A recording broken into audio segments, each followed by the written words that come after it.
Fala galerinha do xadrez, tudo beleza? Mundial feminino 4-3 para a chinesa. Qual delas? Para Lei Tendi, que tá então vencendo aqui o Mundial contra a atual campeã do mundo, Ju Wenjun. Vamos dar uma olhada aqui na oitava rodada, se preparem para fortes emoções aqui no campeonato. Situação da Ju Wenjun é a seguinte, ela precisa vencer para empatar o match, porque a primeira a chegar em 6,5 é a campeã do mundo, e a Lei tá 4-3, de empate em empate, daqui a pouco 6,5, né? Então a Ju Wenjun tá num momento muito difícil. Ao mesmo tempo, o Ju Wenjun se perder meio que acabou, né? 2 pontos de diferença daqui pra frente passa a ser decisivo. Lembrando que são 12 rodadas, essa é a oitava, momento crítico aqui no Mundial. Ju Wenjun tem as peças brancas e começa a partida com o cavalo F3, a abertura hatch.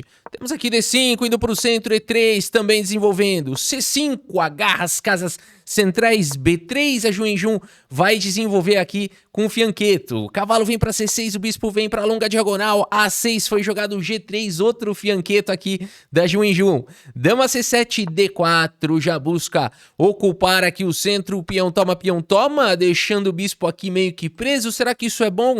Aqui também tá dando reforço na casa central, queira ou não. Aqui, bispo G4 foi jogado, é quase um efeito magnético, né? Um efeito raio-x, assim, que o bispo consegue fazer, né? De estar influenciando também aqui, principalmente a casa de E5, né? Ela tem um efeito aqui na casa de E5, é interessante isso. Bispo G4 foi jogado, o bispo G2 traz a proteção e agora E6 foi jogado, possibilitando o desenvolvimento aqui do bispo. Rack coloca o rei em segurança, cavalo vem para a casa de F6, cavalo de bem D2, lutando pela casa central. Bispo D6 foi jogado, C4 já busca a ruptura e rock. Todo mundo fez o desenvolvimento aí, bonitinho até agora, desenvolveram as peças, posição bem equilibrada. O que as brancas vão fazer em geral? Vão jogar aqui, provavelmente na ala da dama, né? Jogar aqui com torre na casa de C1, colocar outra torre no jogo. Pode querer manobrar o cavalo de repente aqui para casa de E3, tentar expulsar o bispo daí, tentar talvez apostar numa maioria de 3 contra 2 na ala da dama, alguma coisa nessa linha. E as pretas vão tentar uma ruptura em E5 em algum momento, também trazer as torres. Enfim, o jogo pode se desenvolver por aí. Vamos ver como segue. A3 agora pela Ju Wenjun. A5 tentando frear as ambições na ala da dama, H3 o bispo continua cravando aí o cavalo e a dama vem para casa de E2, reforço na casa central. Torre de F vem para a coluna D, a Ju Wenjun traz a torre para a coluna C, as torres se movimentam pelo tabuleiro. D por C4, um lance que evita a abertura da coluna C, né? Portanto, peão toma, e aqui peão toma e bispo vem para casa de E7. Ju Wenjun segue com dama em E3, sai da cravada finalmente, traz um suporte para o peão central. Torre de A em C8, as torres muito bem posicionadas lá da Lei Tendi. Torre de F em E1, e aqui sim a gente pode dizer que elas finalizaram aqui a abertura, né? Alguns livros consideram que a abertura completa quando você desenvolve as damas e não depois, e não precisa necessariamente mover as torres, né? Mas aqui, de fato, não há dúvidas de que a gente já está no meio jogo, portanto. Bispo G6 foi jogado pela Lei Tendi, dama B3, passa a dama para a ala da dama. Dama vem para casa de B8, sai da coluna C e agora C5 ganha espaço na ala da dama. Interessante aqui a abordagem da Ju Wenjun. Como é que será que ela vai tentar capitalizar em cima disso? Tem uns temas aqui também em E6... Tem um possível sacrifício de peão no futuro, temas interessantes começam a se desenhar, esse lance também da casa de C4 para o cavalo, a gente começa a observar, esse lance realmente foi bem interessante. A partida seguiu com o cavalo D5 e agora o cavalo vem para a casa de C4. A4, opa, Lei Tendi vai para um contra-jogo aqui, sacrifica um peão para jogar B5 e agora Ju Wenjun levou um garfo aí, o que é isso? Tem uma saída aqui, né, você já sabe qual é, o único lance da posição é dar aquela roubadinha, né? Você finge que o peão andou uma casa só e toma o peão. Mas só vale fazer isso uma vez na partida. Brincadeira, pessoal. Isso aqui é uma regra chamada en passant. Não vale roubar, não, no xadrez. Isso aqui é uma regra chamada en passant, né? Não é nada de roubar, não. Aqui a pessoa anda 2 casas. É uma regra especial aqui do xadrez. Consulte aí en passant, né? É palavra francesa. Cavalo toma, dama toma. Então, de fato, aqui a Lei Tendi fez um sacrifício de peão. E vamos ver aí qual que é a ideia dela. Por enquanto, o bispo atacado vem para casa de A1.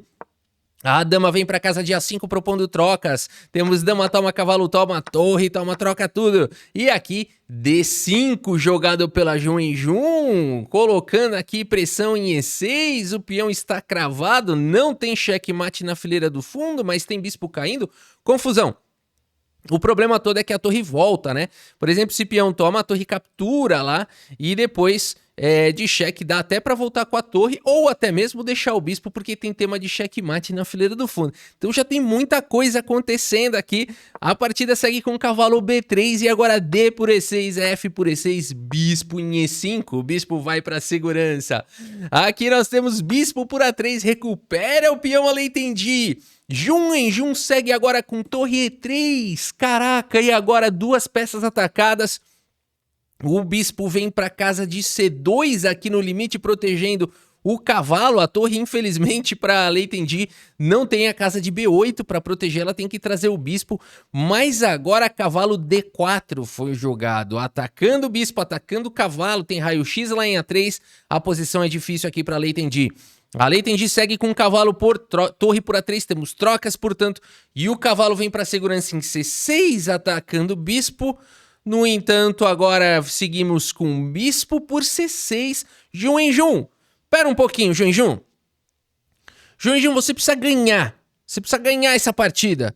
Se você capturar em C6, vai cair num tema de bispos de cores opostas. Vai trocar a torre, isso daqui é conhecido no xadrez, na literatura enxadrística, de que é um final que pode ir para o empate. Na maioria das vezes, se trocar as torres, então, esquece. Posição empatada. Jun. No entanto, bispo por C6 é o melhor lance da posição. Show me the book que eu não posso fazer isso. Ela calculou.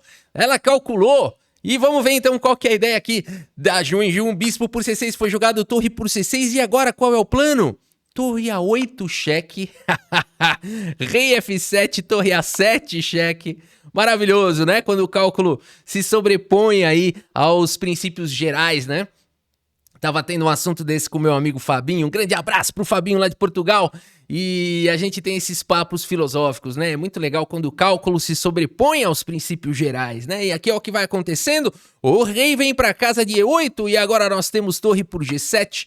E a Jun tá na vantagem. Rei F8 ataca a torre. G4 jogada aqui, o lance fino da posição. Não vai tomar H7, hein? Não vai esquecer que tem um bispo aqui. A partida seguiu com torre C5 atacando o bispo. E agora bispo em F6, o bispo em segurança. O bispo é o defensor da torre. Bispo em E4 foi jogado. E agora nós temos aqui o rei em H2 trazendo o rei pro jogo. Torre B5, temos aqui a torre na casa de E7 pressionando o peão. Torre B6 faz a proteção e agora H4. Opa, disparando com os peões aí com essa maioria de 2 contra 1. Aqui torre B3 foi jogado tentando cortar o rei, mas agora cai o peão aqui de E6. Será que foi um bom lance aqui, torre B3? Será que não tinha outra coisa aqui pra jogar, né? Talvez torre B2, mas você vai deixar o rei entrar? Então realmente a lei já tem problemas aqui na posição, o fato é esse. Quando tem problemas é muito difícil de achar lance e por isso seguiu com torre B3, mas agora a torre por E6 e de repente a Jun já tem 2 peões a mais. É o momento aqui da Jun no Mundial. Bispo F3 foi jogado, G5 peão em segurança, bispo G4, o rei tá completamente cortado. Torre em E7, colocando a torre na 7ª também, cortando o rei da Lei Tendi. A lei segue acreditando, bispo em F5 traz a proteção. O rei vem pra casa de G2, bispo H3 cheque, joga o rei pra G1, volta pra F5 pra defender. Como progredir? Jun tem uma ideia, H5 exclama. Para onde vai esse peão? Torre H3, o peão tá enfraquecido, mas agora H6 e o peão tá seguro. A partida segue com torre D3 e agora como é que faz para progredir nessa posição? Vamos ver o que a Jun vai fazer. Rei H2 tenta trazer o rei pro jogo, a torre cruelmente fala volta. O rei vem pra casa de G2, a torre fica lá em D3. Mas aqui F3 cria um escudo pro rei poder avançar. Torre D7 propõe trocas e agora trocar ou não? De jeito nenhum trocar. Vai favorecer as negras, vai empatar. Claro, a Lei Tendi sabe disso. Por isso a Jun também, por isso ela segue com torre 5 atacando o bispo. Você fala assim, mas como vai empatar? Tem 2 peões a mais aqui, empata mesmo? Essa posição aqui, olha, muito provavelmente vai empatar, tá? Porque aqui as pretas têm... o bispo de casas claras vai conseguir proteger as casas claras e as brancas não vão conseguir dar reforço para isso, né? Apesar de que aqui Talvez especificamente nessa posição tenha alguma saída.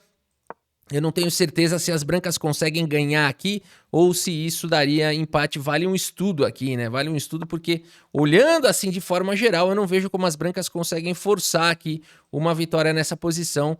Acredito eu que isso daqui seja empatado, né? Você vai colocar o bispo aqui, o rei tá protegendo lá, de fato isso é empatado, né?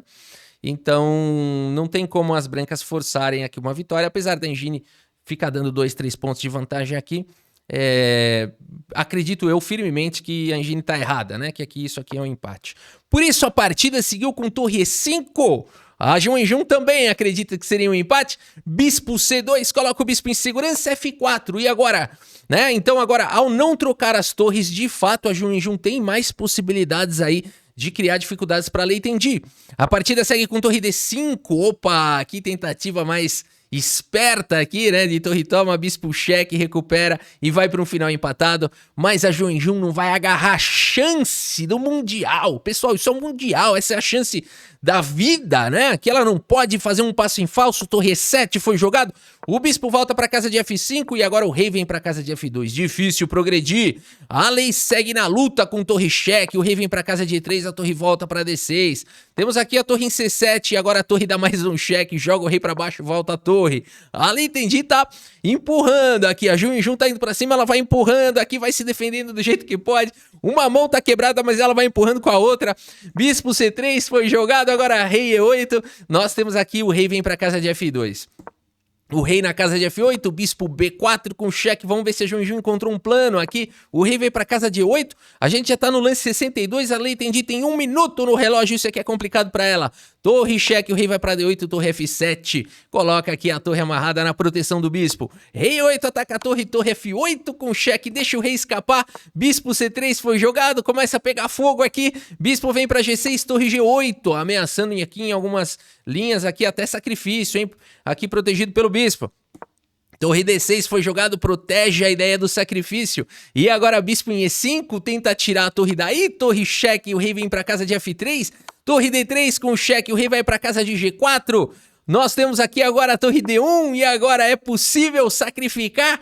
O Jun agarra suas chances, torre por bispo, aqui indo para o caminho da vitória. E depois de peão toma simplesmente H7, meus amigos.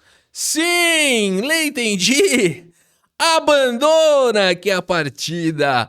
Abandonou porque não dá mais, pessoal. De fato, aqui você vai dar mais um cheque aqui, um cheque lá, né? E agora realmente o peão vai ser promovido. Se não quisesse dar cheque, poderia tentar segurar aqui a promoção do peão. Mas aqui simplesmente o peão será promovido, apoiado pelo bispo. E a gente tem um final completamente vencedor aí.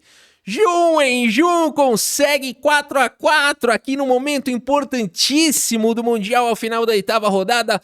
Tudo igual agora, o duelo segue aqui com muita competitividade, com muita emoção. Espero que vocês tenham gostado aqui da partida e do vídeo. A gente segue cobrindo o Mundial Feminino. Muito obrigado pela sua audiência, um grande abraço para todos vocês e até a próxima. Valeu!